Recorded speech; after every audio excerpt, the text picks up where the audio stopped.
kasi Kabadin yung nagsisimula para sa kanila along with the usual suspects din para kay Coach Aying Esteban. Alright, set number 1. Good to have you with us. Martin Javier kasama si Jack Junela dito sa ating coverage. It is JRU versus Mapua.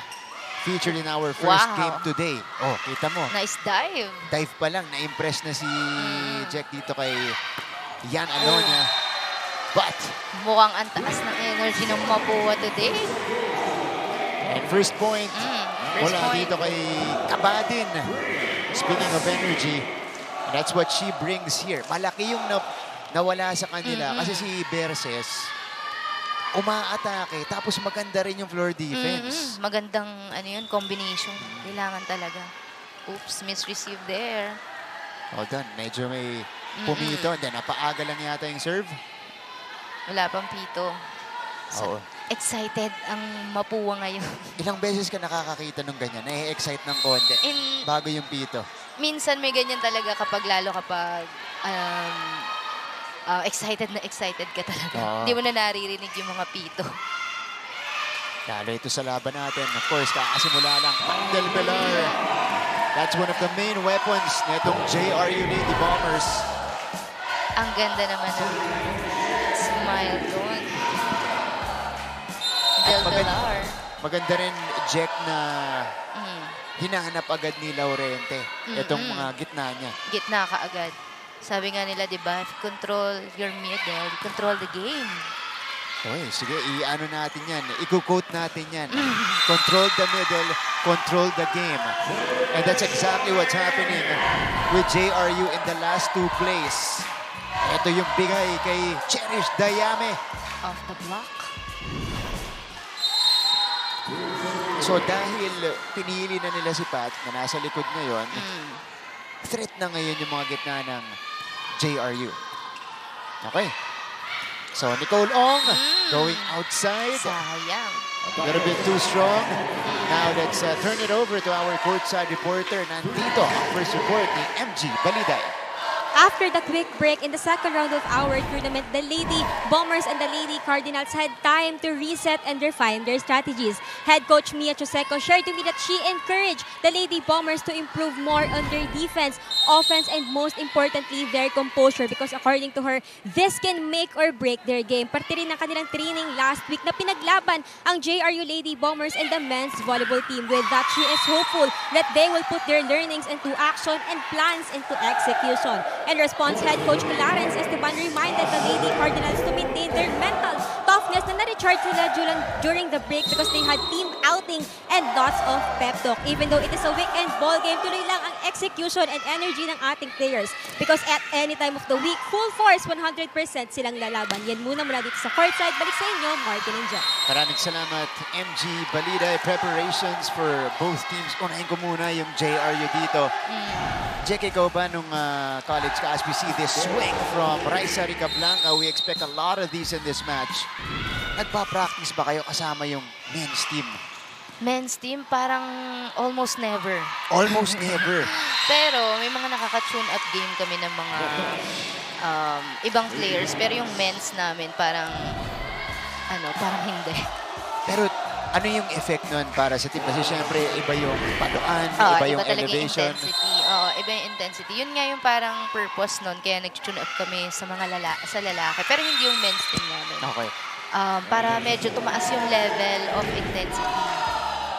Tsaka medyo makasabay sa bilis. Kasi sabi nila, di ba ganun, kapag minsan sumasabay ka sa kalaban mo. Tama. So, kumbaga ikaw, mas makokontrol mo yung tempo mo sa laro. Hindi mo sasabayan yung flow ng kalaban. Parang ganun. Parang pinapractice kung paano dapat mas maging intense. Dito, back and forth we go. Raisa Ricablanca with her second point. Here in the first frame. Prolific scorer. This is Grace Cabadin at the service line for Mapua. It's all about picking up from where they left off before we had the election break.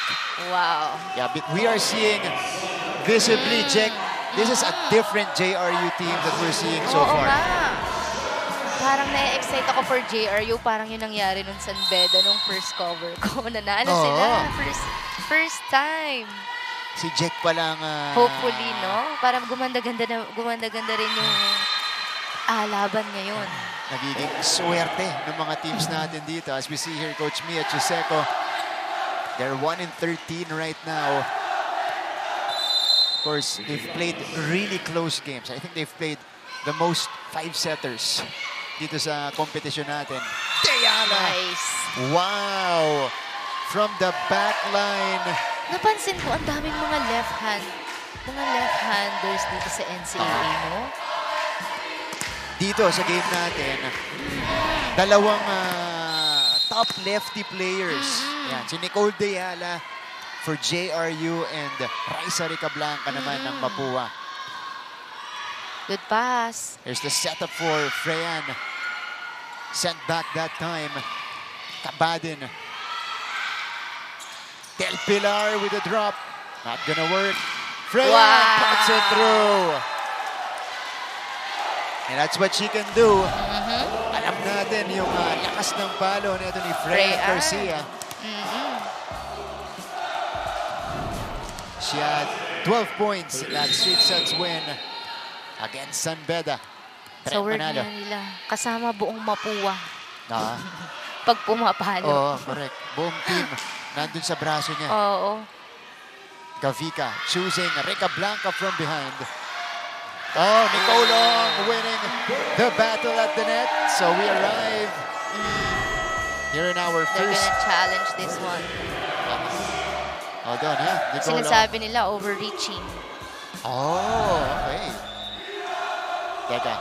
Sige. Technical timeout Technical muna tayo. 8-6.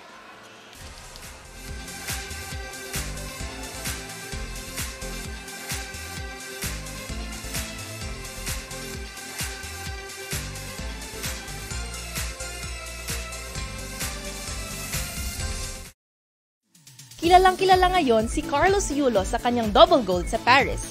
Pero alam nyo ba na mayroon nang naunang Carlos na naglaro sa Olympics na tubong NCAA? Siya'y walang iba kundi si Carlos Caloy Loizaga na nagpa-champion sa San Beda Red Lions ng 3 beses noong 1950s. Lumahok si Loizaga ng 2 beses sa Olympics, pati na rin sa Asian Games, FIBA Asia at FIBA World Championships kung saan nagkamit siya ng BEAC Lady Generals and doing the facilitating, actually doing everything for JRU in that match was their graduating setter. Itong si Inday Laurente had 21 excellent sets, did a lot of playmaking. Jack, kahit hindi masyado magaganda yung first pass sa kanya, nagagawan mo ng paraan. Kaya talaga ang pinakamahirap na posisyon ang setter. Kasi sila talaga yung gumagawa ng plays. And almost every time, dumadaan sa kanila yung bola. This time, it's Gavika, the setter of Mapua, setting up Freyan again. Freyan on fire today. To see Freyan Garcia, palakas ng palakas yung kanyang mga palo. Difficult first ball. Kyla Hazareno is denied. Chance ball. Kanina bibigay. Oh, good dive. Backline hit. Wala pa rin. Rally continues. Ricablanca. Straight to the net. Straight to the net. Medyo na off time lang ng onte si Ricablanca doon. So, 7-9. Okay, mga cheer squad natin. Nandito sa venue. Hazareno, team captain of JRU, committing the service error. Yan yung kailangan iwasan dito ng Lady Bombers. Kasi medyo nakaka-build na sila ng momentum eh. Tapos, yung mga ganong klaseng errors dapat medyo iwasan ng JRU. Gusto nila makadikit dito sa may Mapua. Binanggit mo rin kanina yung intensity. Intensity. Oh, maganda yung intensity nila. Kailangan na ng konting control. Yun. Deyala. Garcia, who is the man of the, or has the hot hand right now for Mapua. Good angle. Grace Cabadin. Cabadin. Isa pang kaliwete para sa Lady Cardinals. Diba? Sa akin, hirap na hirap din talaga ako sa mga kaliwete. Ang hirap nila basahin. Bakit? Anong, kunwari, just comparing it to yung mga orthodox natin o normal na setter natin na right-handed, ano yung, paano pumalo yung mga kaliwete? Ang laki kasi ng pwede nilang i-angle eh. Lalo kapag galing dito sa may 4. Dito sa 4. Talagang, Ang laki ng nasasakop ng kamay nila. Kaya pag hindi kayo nakapress sa block, talagang dadalin kayo sa labas. Dadalin sa labas yung bola. Kinakabig eh. Okay? Kailangan i-press, establish, press. Okay? Tara, tibay pa tayo sa depensa. Tara. Girls.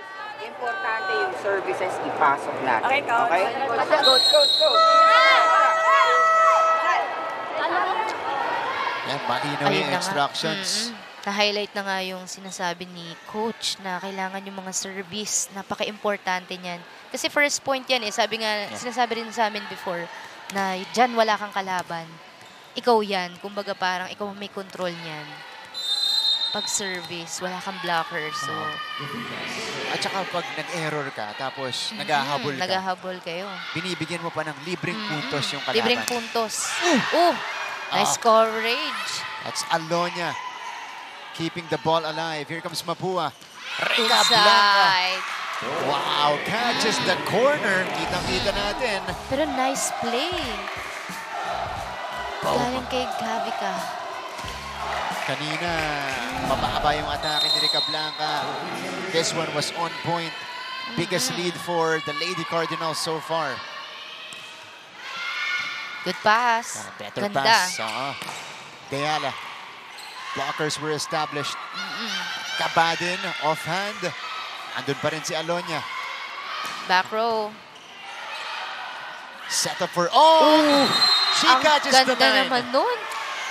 So, Ang ganda naman nun. grabe yung Mapua. Parehong corner. Walang sinasayang na puntos. 8-1 run by the Mapua Lady Cardinals. 8-1 run. Kaya lumobo na yung abante nila. Kailangan makaisip ng magandang play itong JRU para maka-counter. Pero Okay. hindi yun makakatulong. Oo. Ngayon yung first ball na nila yung nagkakaproblema dito. Kailangan nila maging steady sa pasa. Isa lang. At saka yung sinasabi nga ni coach kanina na yung blockers, kailangan i-press pa nila yung kamay nila sa may net. Kasi aggressive ang mga spikers ng Mapua. Pinapadaan sa kanila. Del Pilar. Yun.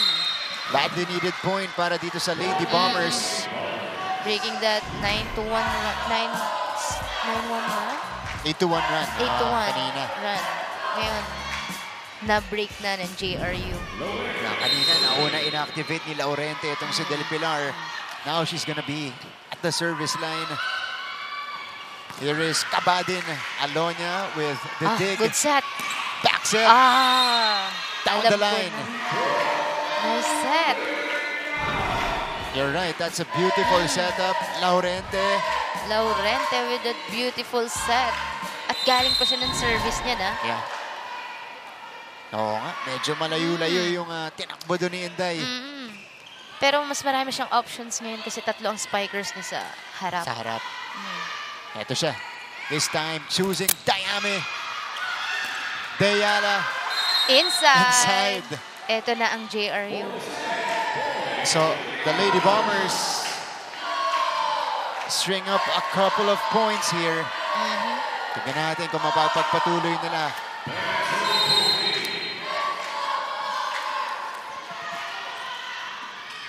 Oops. 41st pass. Oh, inside for Kabadin. Little confusion there. So, Mapua is at 16 points. Second technical timeout. Anim mga bante nila.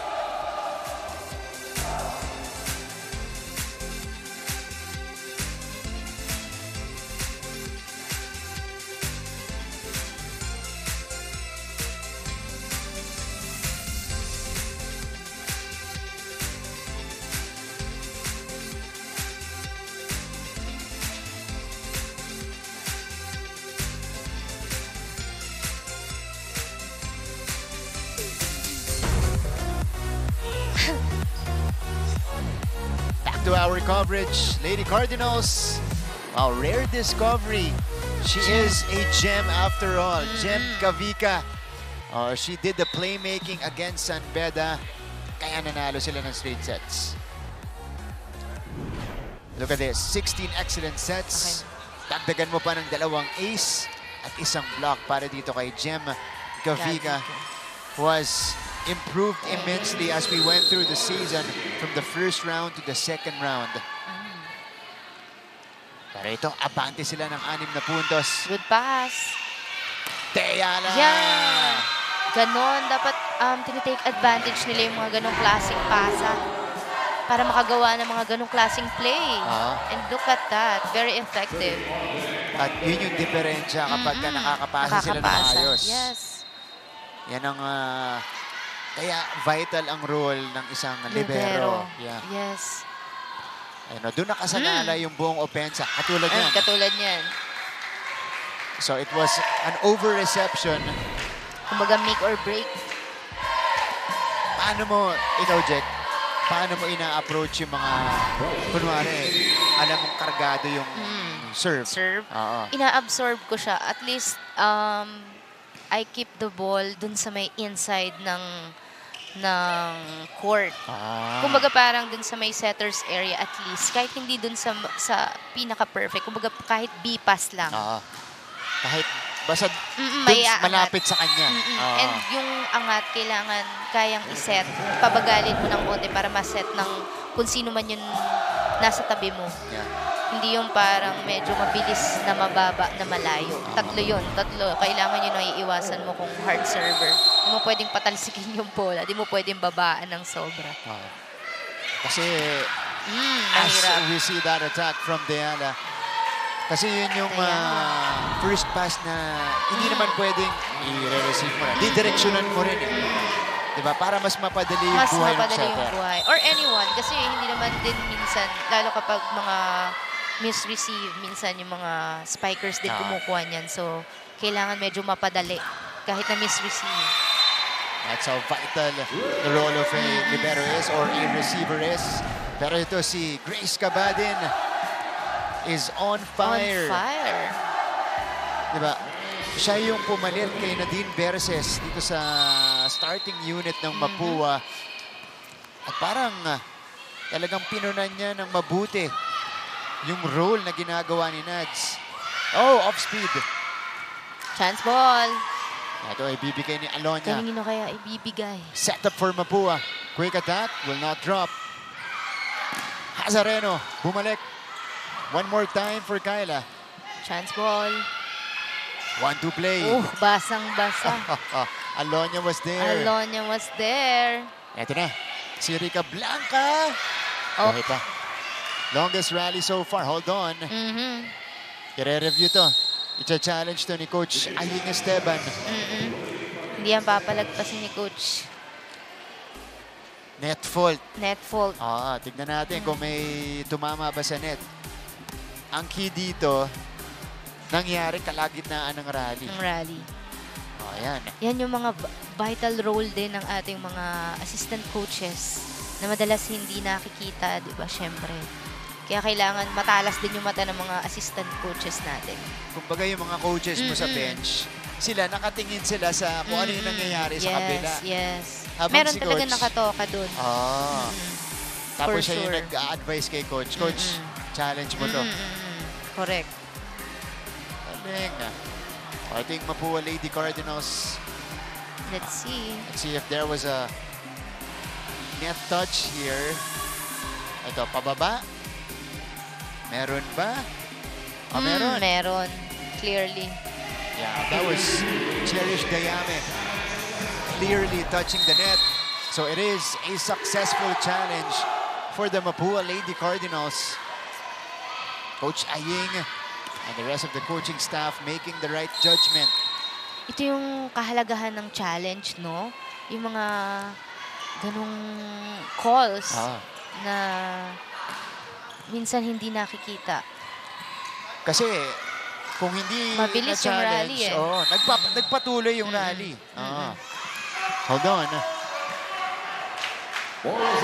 So, Point goes to JRU as Mili Amante comes in for them. And Amante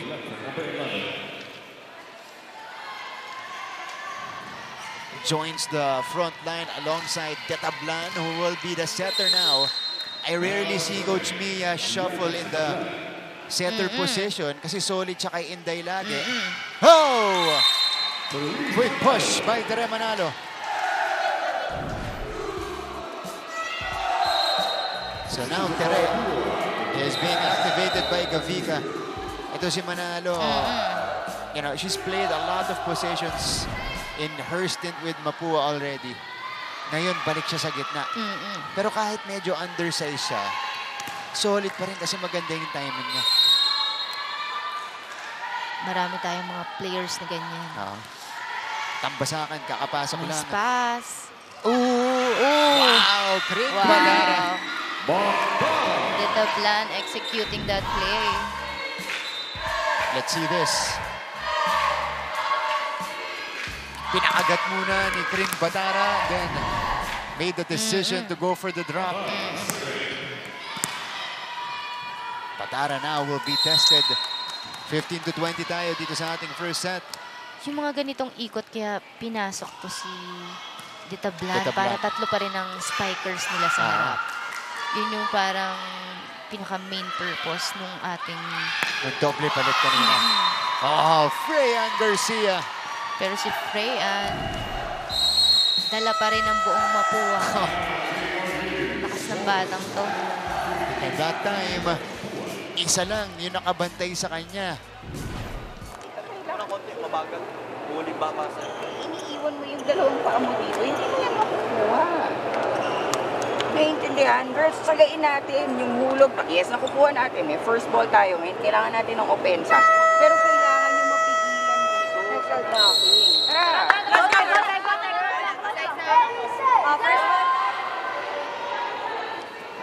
Yung net defense pa rin ang nagiging problema nitong JRU, Jack. Yun nga eh, kanina pa sinasabi ni Coach na i-press pa yung kamay kasi napakahalaga nun eh. Para medyo malimit yung options ng spikers. Kailangan makita yung kamay nila dun. Kasi pareho yan, si Kabadin tsaka si Garcia. Hindi mo pwedeng isang blocker lang yan. Eto, si Freyan. Bumalik. Oh, like that one. That's better coverage. Technical long. Still alive though. Azareno. Freyan again. Cross court. She catches the line. Right on the line. Wow. It was a power alley for Freyan Garcia. So, Coach Mia will challenge this. Pero i-challenge nila to. So, this is a challenge for Ano JRU. ano sa tingin mo? In or out? Nangyari sa harap natin eh. Ako parang kita ko in. Pasok ano? Yeah. Pasok. Manipis pero papasok. Yes. Yun natin. Pero let's see. Kaya may challenge system tayo. Na-test tayo dun ah. Kasi nangyari sa harap natin. So parang medyo deceiving. Oo. Sige, tignan natin. 21 to 15. By the way, Mapua right now, number 3 in the team Number standings. Oo. Ito. Oh yeah, pasok. Pasok. This is gonna be inside. Inside. So, Pwesto ko challenge. yun eh, kaya medyo yung mata ko eh. Kaya kabisado mo. Kabisado ko. So, unsuccessful challenge Unsuccessful. for JRU. So, the call is still Manalo. Service line. 22-15 na ang score natin dito. Yeah, unsuccessful challenge. 7 ang abante ng JRU, ng Mapua rather. Gavika choosing, pasok ulit yan. Almost same spot. Sobrang aggressive ng middles talaga ng Mapua. At ito yata yung first year na nakikita natin si Nicole Ong. Na talagang power lagi yung nagamit. Power. Ganun siya lagi. Dati, drop ball.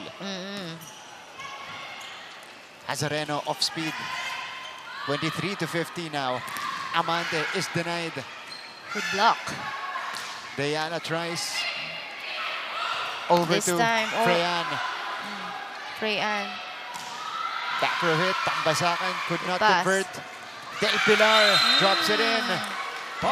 Kailangan pa nila ng mga ganun, yung mga mabibilis na power tip. Yeah. That's good read. Only Nicole Ong in front of Pam Del Pilar. So 16-23. El Hazareno. Good serve. Garcia down the line. Down the line. It's good.